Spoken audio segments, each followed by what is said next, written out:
Park stood at the back of the auction hall and watched rich men buy hangars for thousands of dollars. He had $43 in his pocket. His father had left him a salvage business and nothing else. No money, no inventory, only debts that grew larger every month. The auction was his last hope. Government surplus sales sometimes had hidden treasures, old ships with valuable parts, forgotten equipment that nobody wanted, had been coming to these auctions for 3 years. He had never bought anything because he never had enough money. Today felt different. He could not explain why. Something in the air made him stay even when lot after lot sold for prices he could never afford. The auctioneer was a tired woman with gray hair. She had been doing this job for too long. Her voice was flat and bored as she moved through the list. Hangar 5A sold for $12,000. Hangar 6B sold for $8,000. The buyers were corporations and wealthy collectors. They did not even look at people like. Then the auctioneer reached Hangar 7C. She paused. She looked at her papers. She looked again. Her face showed confusion for just a moment before she made it blank again. Lot 47, she said. Hangar 7C located in Section 9 of the old military district. Minimum bid is $1. Property is sold as is. Structural concerns noted. Failed inspection for the past 200 years. Contents unknown. The room was silent. Nobody raised their hand. Looked around. The rich men were talking to each other. They were laughing quietly. One of them said something about Section 9 being a wasteland. Another mentioned that any hangar that failed inspection for 2 centuries probably had nothing inside worth saving. "Do I have any bids?" the auctioneer asked. Her voice was almost hopeful, like she wanted someone to take this problem off her list. Still nothing. She sighed, moving on to Lot 48. Raised his hand. Everyone turned to look at him. The rich men stopped laughing. The auctioneer blinked several times. "Sir," she said, "you are bidding on Lot 47. $7, said. He did not know why he said 7 instead of 1. It just felt right. $7, the auctioneer repeated. She waited. Nobody else bid. Sold to the gentleman in the back for $7. As walked to the front desk to pay, he heard the laughter behind him. The rich men thought he was a fool. Maybe he was. $7 for a hangar that had been abandoned for 200 years. A building that probably had no roof, no walls, and nothing inside but dust and rats. The clerk at the desk gave him a thick envelope. Inside were old papers, access codes, and a single key card that looked ancient. The card was yellow with age. "Good luck," the clerk said. His smile suggested that would need it. Took the train to Section 9. The ride took 2 hours. The city slowly changed from modern buildings to old factories to abandoned ruins. Section 9 was where New put everything it wanted to forget. Failed projects, dangerous materials, old military equipment from wars that nobody wanted to remember. Hangar 7C was at the end of a cracked road. Weeds grew through the concrete. The buildings around it had collapsed years ago. Only the hangar still stood, a massive structure of gray metal that somehow looked stronger than everything around it. The door was enormous, 20 meters tall and 30 meters wide, big enough for a ship to pass through. Rust covered the edges, but the center was still clean. Strange symbols were painted on the metal, did not recognize the language. He used the old key card. Nothing happened. He tried again, still nothing. Then he noticed the panel beside the door. It was dark and dead, but when he touched it, lights flickered to life. Green text appeared on the screen. The text was in a language he could not read. Then it changed to Korean. Authorization required. Please provide access code. Looked at his papers. There was a string of numbers at the bottom of one page. He typed them into the panel. The screen turned red. Warning symbols flashed. Guardian protocol active. Do not disturb, do not enter. Danger level maximum. Hesitated. He should leave. Every part of his brain told him to turn around and forget about this place. $7 was nothing. He could afford to lose $7. But he could not afford to lose his business. He could not afford to disappoint his father's memory. He could not afford to be a failure forever. He typed the code again. The screen asked, "Confirm override. Warning. Guardian protocol will remain active. Responsibility falls to authorized user." Pressed confirm. The massive doors began to move. Metal screamed against metal. Dust fell from above. The sound was terrible, like something that had been sleeping for a very long time was finally waking up. The doors opened slowly. Inside was darkness, complete and total darkness. Then the lights came on. Not all at once. One by one, starting from the entrance and moving deeper into the hangar. Old lights that should have died centuries ago. They flickered and buzzed, but they worked. And saw what was inside. A ship, not a human ship. The design was wrong. The angles were strange. The metal was a color he had never seen before, something between purple and black that seemed to move when he looked at it. The ship was enormous, taking up most of the hangar. It was also clearly dead. Holes covered the hull. Burn marks showed where weapons had hit. One entire section had collapsed inward. But there was something else, something that made stop breathing.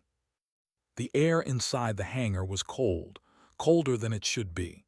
And as he watched, he saw movement. A shadow that did not match anything in the room. A shape that flickered at the edge of his vision. He was not alone. Wanted to run. His body screamed at him to run, but his feet would not move. He stood frozen at the entrance of the hangar, watching as the shadow grew closer. It moved without walking. It shifted without steps. Then it stopped. In front of him, maybe 10 meters away, something waited. He could not see it clearly. It was like trying to look at smoke or a reflection in broken glass. But he knew it was watching him. He knew it had been watching him since the moment he opened the door. Maybe longer. Maybe it had been waiting for someone to open this door for 200 years. The temperature dropped even more. Could see his breath now, white clouds in the darkness. His hands were shaking. His heart was beating so fast he thought it might explode. The shadow spoke. The voice was soft, gentle, nothing like what he expected. It sounded like a woman, a tired woman who had been alone for far too long. So the voice said, "Someone finally came." Opened his mouth to respond, but no words came out. The shadow moved closer, and for just a moment he saw a face, human, beautiful, sad beyond any sadness he had ever known. "Welcome to my prison," she said. "I hope you understand what you have just bought." The lights flickered. The shadow vanished, and was alone again in the cold, dark hangar, standing before a ship that should not exist, knowing that his life had just changed forever. He had paid $7 for this hangar. He was beginning to think the price was too low. Did not sleep that night. He sat in his small apartment and stared at the wall. Every time he closed his eyes, he saw the shadow. He saw the face. He heard the voice saying words that made no sense. "Welcome to my prison." He should call the police. He should report what he found. But what would he say? That he bought a hangar with a ghost inside. They would think he was crazy. Maybe he was crazy. In the morning, he called his sister. Was 3 years younger than him. She was smarter than him. She had studied hard while he worked in their father's shop. Now she was at the institute. She studied alien artifacts and ancient technology from the First Contact War. "You bought a what?" asked. Her voice was still thick with sleep. "A hangar in Section 9. There is a ship inside, not a human ship." Was quiet for a long moment. Described the ship. Described everything. The strange angles, the purple-black metal, the damage and decay. And then he described the shadow, the voice, the woman's face. Was quiet again. When she spoke, her voice was different, serious in a way he had never heard before. "Do not go back there," she said. "Not until I come with you." "Why, what is it?" I need to see it first. But if you are describing what I think you are describing, then you did not buy a hangar. You bought something much more dangerous. They met at the entrance to Section 9 2 hours later. Brought equipment. Scanners and sensors and devices did not recognize. She also brought fear in her eyes, though she tried to hide it. The ship you described sounds like design, she said as they walked toward Hangar 7C. They were the first aliens humanity ever fought. The war lasted 12 years. Millions died on both sides. I know the history, said. Everyone knew the history. The first contact war was taught in every school. You know the public history, corrected. You do not know what they kept secret. They had technology we still do not understand. One of their abilities was called binding. Binding. When a soldier died aboard a ship, their consciousness could be preserved. Trapped. They became part of the ship itself, guardians who would protect the vessel forever. We captured several ships during the war. Some of them had bound spirits inside. The spirits killed anyone who tried to take what the ships contained. Stopped walking. Are you saying there is an alien ghost in my hangar? Shook her head. No, that is what worries me. You said the voice spoke Korean, perfect Korean, spirits speak. They cannot learn new languages. They are frozen in the moment of their death. Then what did I hear? I do not know. That is why I am scared. They reached Hangar 7C. The massive doors were still open, just as had left them. The darkness inside seemed deeper now, more solid. Turned on her scanner. She pointed it at the hangar entrance. Numbers and symbols filled the screen. Her face went pale. There is something in there, she whispered. Something with enormous energy. The readings are impossible. Nothing should give off signals like this. Should we leave? Looked at the hangar. She looked at her scanner. She looked at. No, she said. We go in. I need to know what this is. They entered together. The cold hit them immediately, had expected it but gasped. Her breath made clouds in the air. Temperature is negative 20 degrees, she said, looking at her scanner. But there is no cooling system active. This cold is being generated by something else, something alive. The lights flickered on again as they walked deeper. The ship loomed above them, massive and broken. In the daylight that filtered through the open doors, could see more details. The hull was covered in symbols, writing in a language that looked like scratches and curves.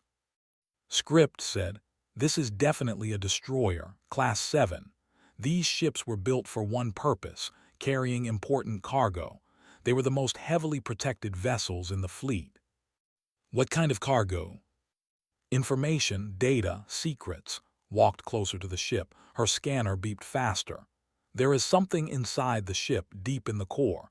The energy readings are centered there. The thing that protects it, said, the Guardian. Yes, whatever is guarding this ship, it is connected to what is inside. Turn to face him. We need to find a way in. We need to see what is in the core. A voice spoke from the shadows. I can show you. Screamed and jumped backward, grabbed her arm to steady her. The shadow emerged from the ship's hull, passing through solid metal like it was water. This time could see her more clearly. She was a woman, young, maybe 30 years old. She wore a military uniform that recognized from old photographs. Earth military, 200 years old. Her face was beautiful but tired. Her eyes held something that could only describe as centuries of loneliness. She flickered like a bad video signal, sometimes solid, sometimes transparent. Who are you? Asked. Her voice shook, but she held her ground. The ghost smiled. It was a sad smile. My name is Lieutenant Commander, Earth Defense Force, 7th Fleet. I died on this ship 212 years ago. I have been here ever since. You are human, said. But the binding technology was, how is this possible? The binding does not care about species, said. It only cares about death. When I died aboard this ship, the systems activated. They captured me, preserved me, made me the guardian of what lies within. She gestured toward the ship. The gesture was graceful but hollow, like movement remembered rather than truly performed. I did not ask for this. I fought to the end. I killed the crew. I secured the ship for humanity, and as my reward I became a ghost, trapped forever in this metal tomb. What is inside the ship? Asked. What are you protecting? Looked at him. Her eyes seemed to pierce through him, seeing things he did not know he was hiding. Something that could end wars, or start new ones. Something they have wanted back for 200 years. Something they will kill anyone to recover. She floated closer. The cold intensified around her. You bought this hangar for $7, she said. You thought you were buying scrap. Instead, you bought the most dangerous secret in the galaxy, and now you have a choice. What choice? Asked. Leave now, forget what you saw, live your life. Her form flickered. Or stay, learn the truth, help me finish what I started 2 centuries ago. And if I stay? His face changed. For a moment she looked terrifying, ancient and powerful and deadly. Then you accept the danger. The will come. They always do, and when they come, people die. Her expression softened. I have killed 17 people who tried to take what I guard, thieves, spies, agents. I did not enjoy it, but I will do it again if I must. That is my duty. That is my curse. Grabbed his arm. We should go. This is too big for us. But did not move. He looked at the ghost of, he saw the sadness, the loneliness, 200 years of isolation, guarding a secret that no one remembered. What happens to you if someone takes what you protect? He asked. Smiled again, that sad, beautiful smile. I do not know. Maybe I will finally die. Maybe I will simply disappear. Or maybe I will keep existing, empty and purposeless forever. Made his decision. Show us what is inside the ship, he said. I want to understand. Stared at him. Are you crazy? Probably, said, but I cannot walk away from this. Not now, not after seeing her. Nodded slowly. Something changed in her eyes, something that might have been hope. Follow me, she said, and pray that the do not find out you were here. She turned and floated toward the ship. The cold followed her like a cloak. Followed, after a moment followed too. Behind them, unseen by anyone, a small drone hovered at the hangar entrance. Its camera recorded everything. Its signal transmitted to a receiver 30 kilometers away. They already knew. And they were already coming. The inside of the ship was worse than the outside. 200 years of decay had turned corridors into death traps. Metal hung from ceilings. Floors had collapsed into lower levels. The air smelled like rust and old death. But moved through it all like she was walking through her home. She floated ahead of it, her ghostly form casting a pale blue light that showed the way. Watch your step there, she said, pointing to a hole in the floor. 3 meters down, broken equipment at the bottom. Scanned everything as they walked. Her devices beeped and chirped constantly. The technology here is incredible, she whispered. Even after 2 centuries, some systems are still active. The power source must be massive. The core said, it never stops, it cannot stop. If it stops, I stop. They climbed through a broken doorway and entered what had once been the bridge. Control panels lined the walls. Most were dark and dead, but a few still showed flickering lights. At the center of the room, a large chair faced a crack. This is where I died, said. Her voice was flat, empty. The captain shot me 3 times, I shot him 4 times. We both fell, but I fell onto that console there. She pointed to a panel covered in dark stains. Realized the stains were old blood. The binding system activated when my heart stopped. It was supposed to capture the captain. Instead, it captured me, the last living thing to die on this ship. She laughed bitterly. I won the battle. My reward was eternal imprisonment. Why did you fight so hard? Asked. What was so important? Floated to the center of the bridge. She waved her hand and a hidden panel in the floor opened.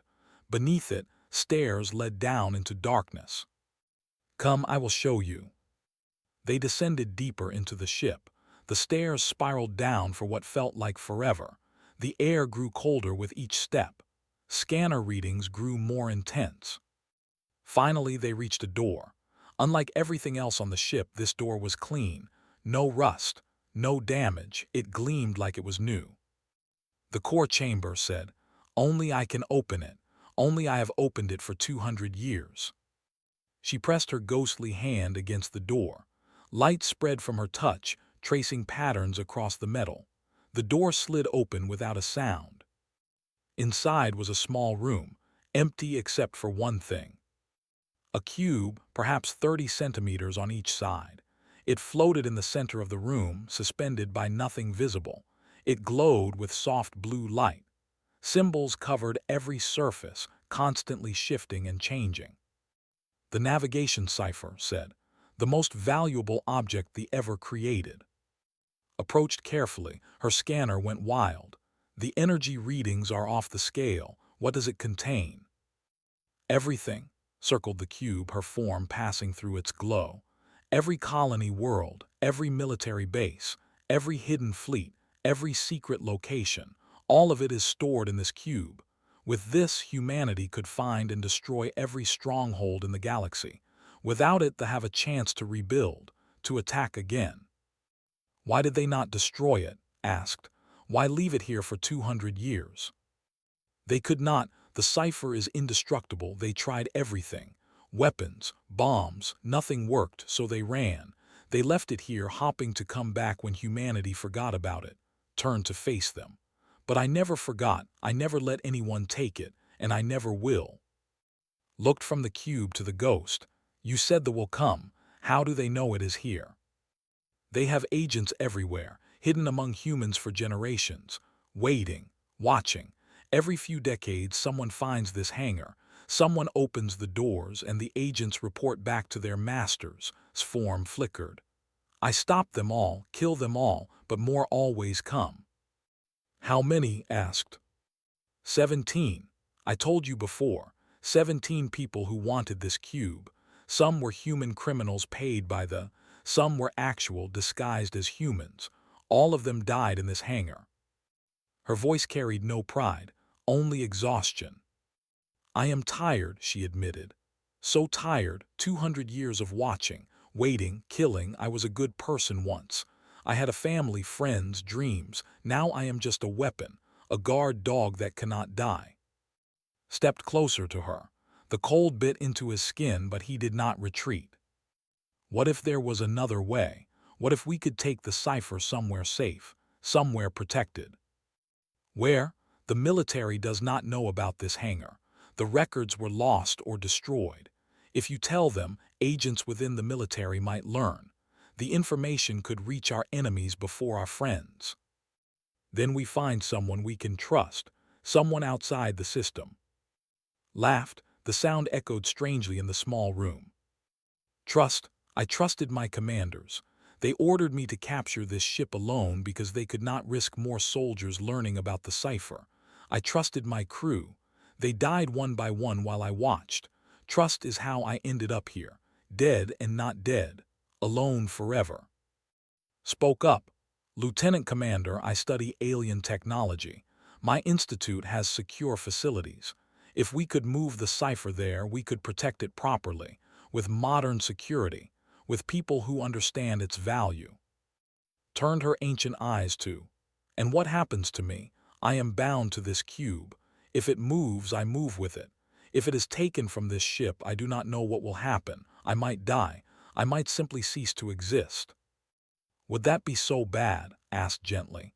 "You have served for 2 centuries. You have done your duty, more than your duty. Maybe it is time to rest." Stared at him. For a long moment her form seemed to solidify. She looked almost alive. "You are kind," she said. "I remember kindness. I remember what it felt like to have someone care." She turned away.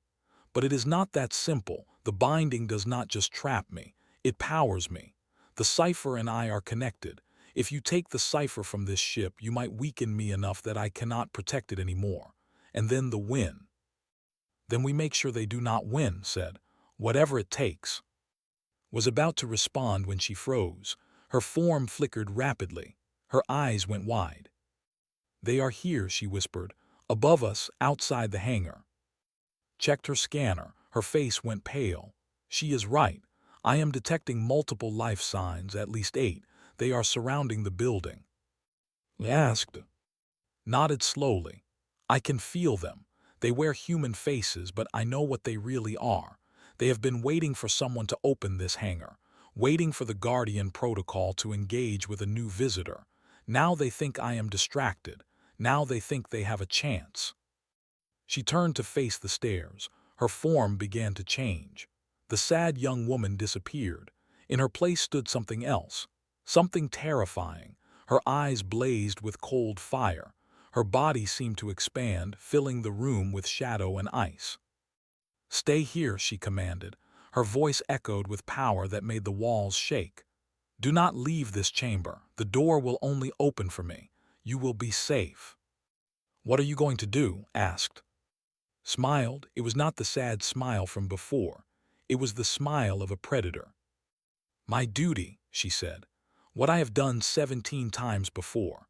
What I will do until there is no one left to threaten what I guard." She rose through the ceiling, passing through solid metal like smoke through air. The temperature in the room dropped even further. Above them the sounds began.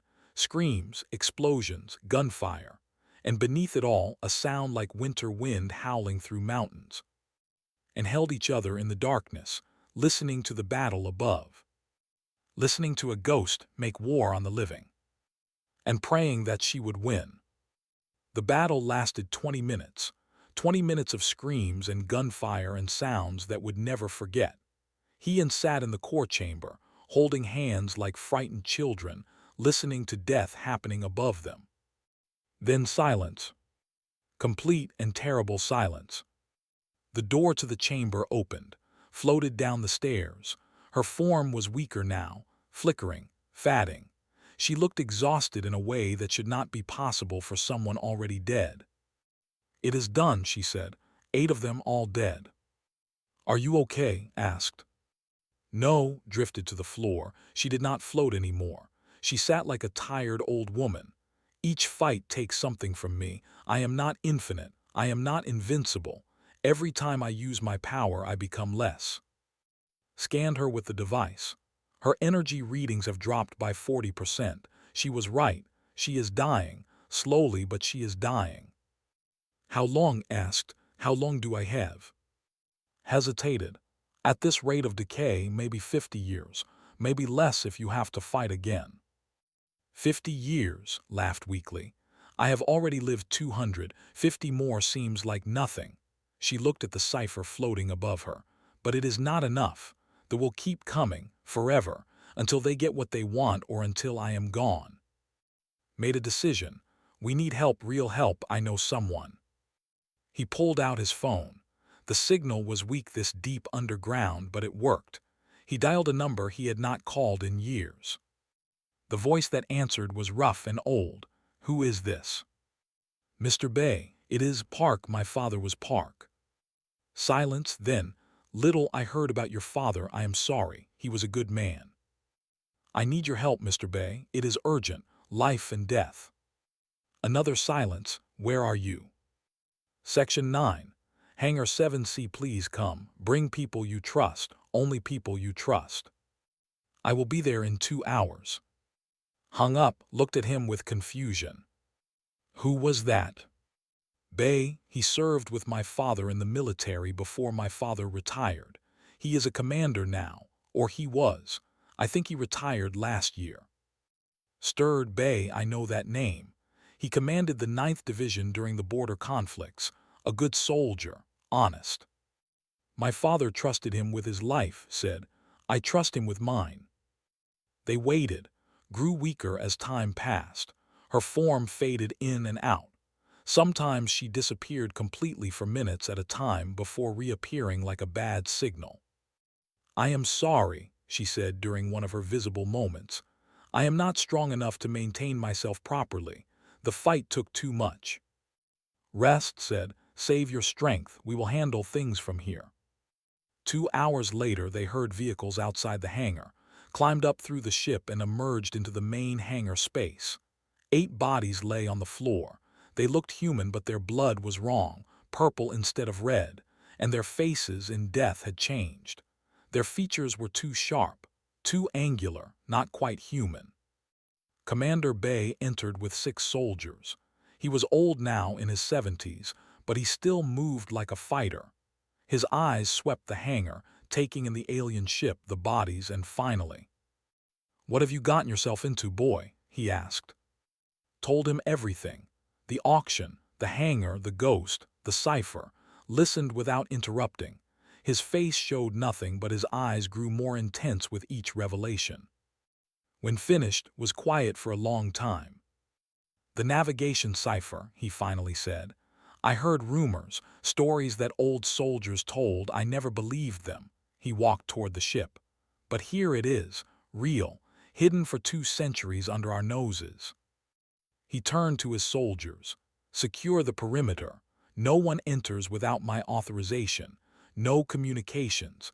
This hangar is now classified at the highest level." The soldiers moved to obey, approached.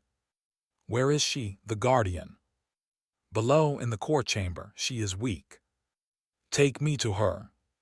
They descended into the ship, waited by the core chamber door with a young woman did not recognize. The woman had short hair and quick eyes. She carried a bag full of technical equipment. "This is Han," explained. "She is the best tech specialist at the Institute. I called her while you were upstairs. We need her to figure out how to move the cipher safely." Bowed quickly to, "Commander, I have scanned the cube. The technology is beyond anything I have ever seen, but I think I can disconnect it from the ship systems. The question is what happens to the Guardian when I do." They entered the chamber, was barely visible now, a shadow of a shadow, but when she saw, she slightly. "Commander Bay," she said, "I watched your career from this prison. You did good work. You served humanity well." Stared at her. This old soldier who had seen so much war, so much death, looked at a ghost and showed fear for the first time.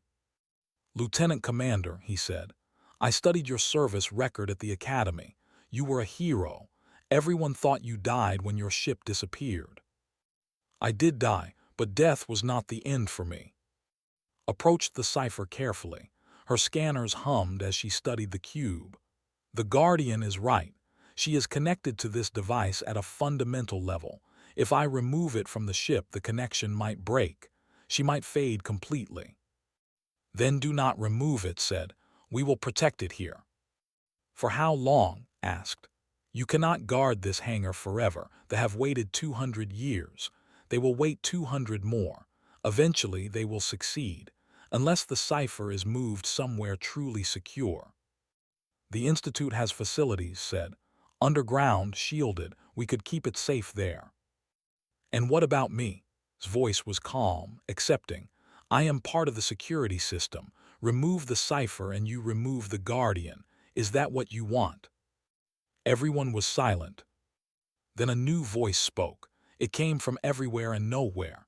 It echoed through the chamber like thunder. "There is another option." The lights in the room changed. The cipher glowed brighter. A figure appeared beside, another ghost, but this one was different, alien, tall and thin with angular features and eyes like black pools. "I am the spirit of Captain," the alien said. "I was bound to this ship before your guardian killed me. My consciousness remained dormant, watching, waiting." Moved between the alien ghost and the others. I thought I destroyed you." "You destroyed my body, not my essence. The binding is eternal, human, for both of us." Turned to face. "I have a proposal. My people have searched for the cipher for 2 centuries. We have failed. We will continue to fail as long as your guardian exists, but we can offer something valuable in exchange for her freedom." "What could you possibly offer?" demanded. "The technology to free her," gestured toward. "The binding can be reversed.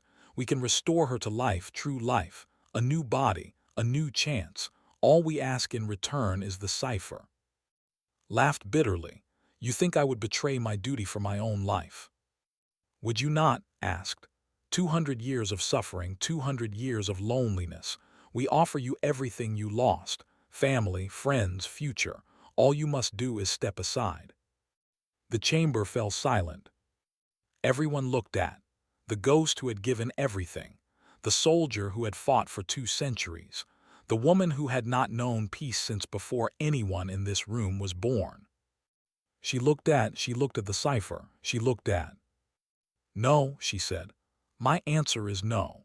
It was no 200 years ago when I chose to die for this secret. It is no today, and it will be no for as long as I exist. Hissed with anger. Then you will fade slowly, painfully, and when you are gone, we will take what is ours. Maybe, said, but not today, not while I still have strength, not while there are humans willing to help me. She turned too. Her fatting eyes held something new, something bright. You asked me earlier what choice you have. Now I ask you the same question. Will you help me, knowing the cost, knowing the danger? Stepped forward, he stood beside the ghost, beside the hero. Yes, he said, whatever it takes. Snarled and vanished. The lights returned to normal. But everyone knew this was not over. The real battle was just beginning. 3 days passed, 3 days of planning, 3 days of desperation. Worked constantly studying the cipher's technology, she barely slept, she barely ate, but slowly she began to understand. The binding is not what we thought, she explained on the 3rd night. They gathered in the core chamber. And 5 humans and 1 ghost facing an impossible problem. They did not create the binding to trap souls, continued. They created it to preserve them. The technology was designed to save their greatest warriors, to keep them alive in some form even after death. It is not a prison. It is a sanctuary. It does not feel like a sanctuary, said. Her form was weaker than ever. She flickered constantly now. It feels like chains. Because you are bound to the wrong thing. Pulled up a holographic display.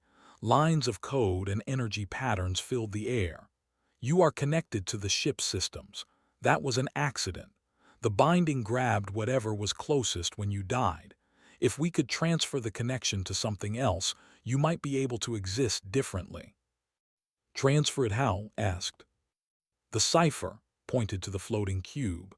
It is the most powerful piece of technology in this room, maybe the most powerful in the galaxy.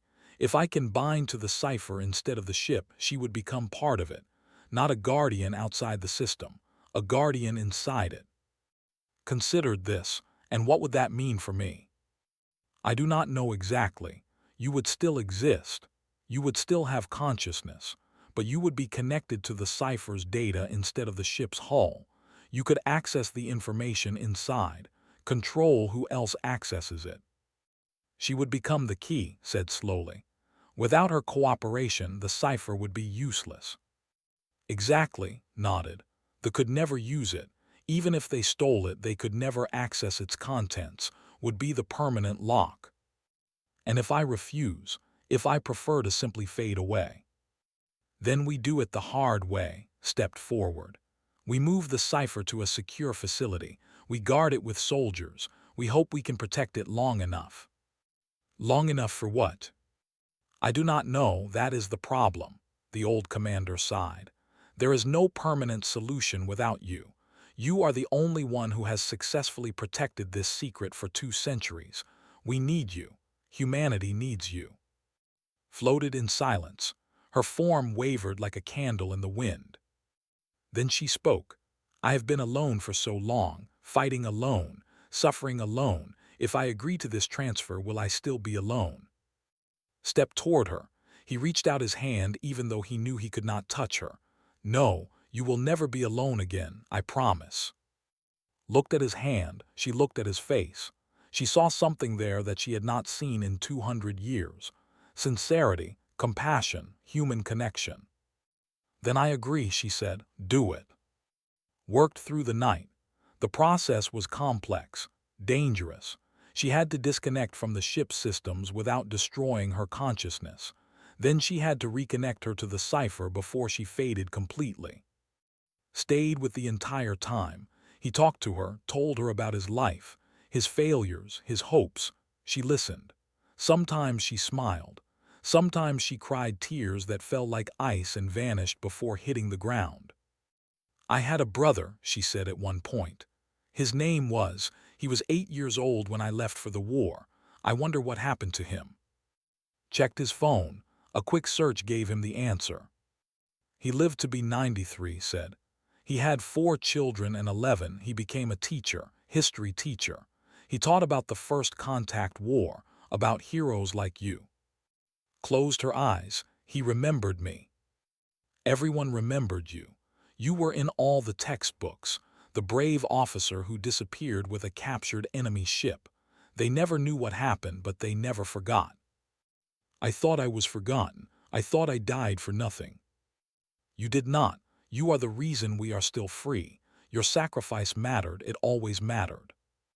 Dawn came, announced that she was ready. The transfer was not painless, screamed as the connection to the ship broke. Her form shattered into 1,000 pieces, each one glowing with desperate light. For a terrible moment, thought she was gone forever. Then the pieces began to reform, not in the air above the floor, inside the cipher. The cube blazed with golden light. The symbols on its surface changed. New patterns emerged, human words mixed with script. And then appeared, not floating beside the cipher, projected from it. Her form was different now, stronger, clearer. She looked almost alive. I can feel it, she whispered. All of it, every planet, every system, every secret they ever had. It is all inside me now, part of me. The chamber door burst open. Appeared, his ghostly form burning with rage. What have you done? He screamed. You have ruined everything. Turned to face him, she raised her hand. Light gathered in her palm. No, she said. I have completed my mission. The cipher is mine now. It will never belong to thee, not while I exist, not ever. Lunged at her. Light struck him. The alien ghost shrieked once and then dissolved into nothing. 200 years of dormant hatred ended in a single moment. Lowered her hand, she looked at the others. It is over, she said.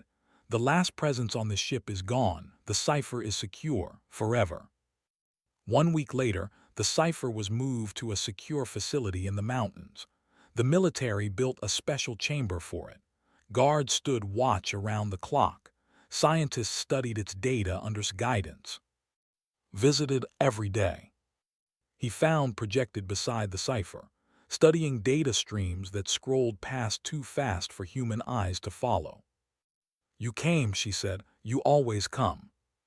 I promised you would not be alone. He sat in the chair that had been placed in the chamber just for his visits. How are you feeling? Strange. Good strange, I think. I have purpose again, real purpose. The data inside this cube could help humanity for centuries. Medical knowledge, scientific breakthroughs, technology we never imagined. I can share it all, slowly, carefully, help our species grow.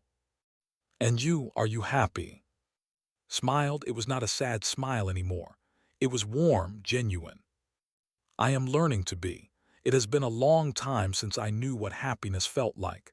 You are teaching me. Smiled back. My salvage business is doing well, by the way. The military gave me a consulting contract. Apparently, finding the most valuable artifact in the galaxy is good for business. You bought a hangar for $7. Now you are one of the most important people on Earth.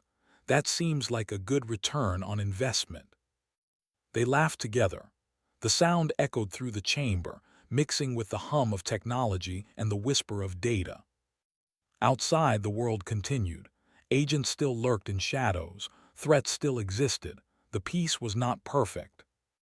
But in this mountain facility, protected by walls and soldiers and the most advanced security humanity could create, a ghost stood guard. A hero who had never stopped fighting. A woman who had finally found her rest. Not in death, not in oblivion. In purpose, in connection, in the simple truth that no one has to be alone. She looked back at him. "Thank you," she said, "for opening that door, for not running away." "Thank you," he replied, "for everything you sacrificed, for everything you still protect." The cipher glowed softly between them. The Guardian smiled. And somewhere in the data, in the infinite streams of information that now contained her soul, finally knew peace. 200 years of waiting had ended. A new chapter was just beginning.